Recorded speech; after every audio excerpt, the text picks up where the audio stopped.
Ooh, I'm getting hungry. Imagine it's 1940 and you and a couple of friends go and ask someone to make a different snack. And out comes this nachos. Well, that's just what happened. The inventor saw a couple of fried pieces of corn tortillas and culinary inspiration happened. And Nacho Anya created these. And when asked what they were, he said, Nacho Special. And that's how it happened. And before you know it, ballparks and different football stadiums served melted cheese and tortilla chips as a special snack. Nachos. How do you make it?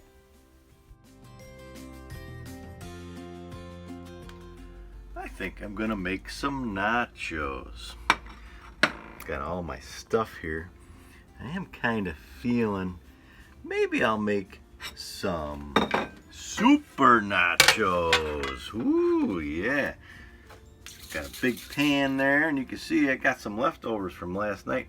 Got some chicken and some black beans and banana peppers and jalapenos, and you gotta have cheese, right?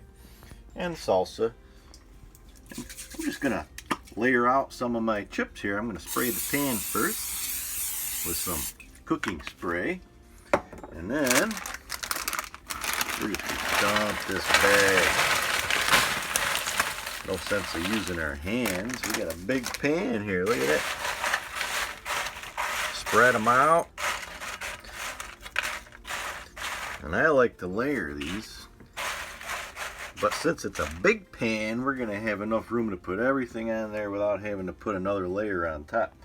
So also what I'm going to do is a little trick of mine is I'm going to spray a little bit of that cooking spray on those chips to crisp them up as they're in the oven.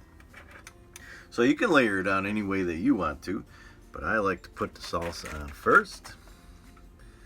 Get it all over. You don't have to get it everywhere because sometimes some people don't like salsa and they just like the plain chips. But I like salsa. So I'm going to put a lot on.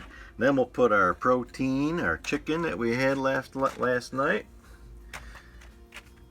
Miss Wendy cooked off. It was delicious. And how about some black beans? Get those everywhere. Now we got some things here that I don't have, but you can put on diced tomatoes, green onions, black olives, pretty much anything that you like to eat. You can probably put on your nachos. It's all up to you.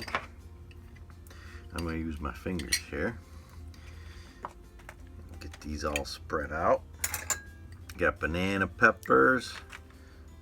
You don't want to get that juice in there because that'll make your nachos soggy. And then for a little spice, get those hot, spicy jalapenos in there. But you know what? They're really not too hot.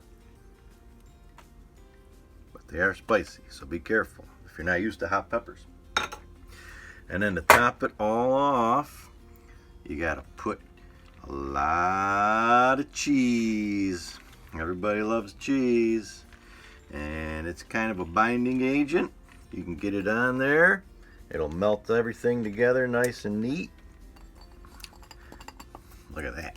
Looks like a pizza. Mmm. Kind of. Maybe like a nacho pizza.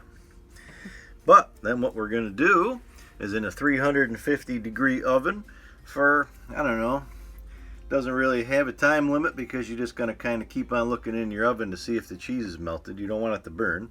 So I'd say about 10 minutes. But we're going to put this in the oven and we'll see what it looks like when it comes out. Let's check and see our nachos. Ooh, yes. Look at that. Nice and melty. Chips are still crisp. Turn my oven off here. Now, I've got some extra salsa here, but it looks like it's pretty good. If you wanted to put some salsa on at home to make it a little bit more salsa-ier, you could. But right now, I'm just going to put a little bit of sour cream. I'm going to dollop it all around. That wouldn't do this before I cooked it because sour cream's best cold on nachos. But hey, if you wanted to, you could warm it up. There's that. So now I'm going to get Miss Wendy and maybe my little Brooke, and we're going to celebrate National Nacho Day by digging into this big old plate of super nachos. Let me see.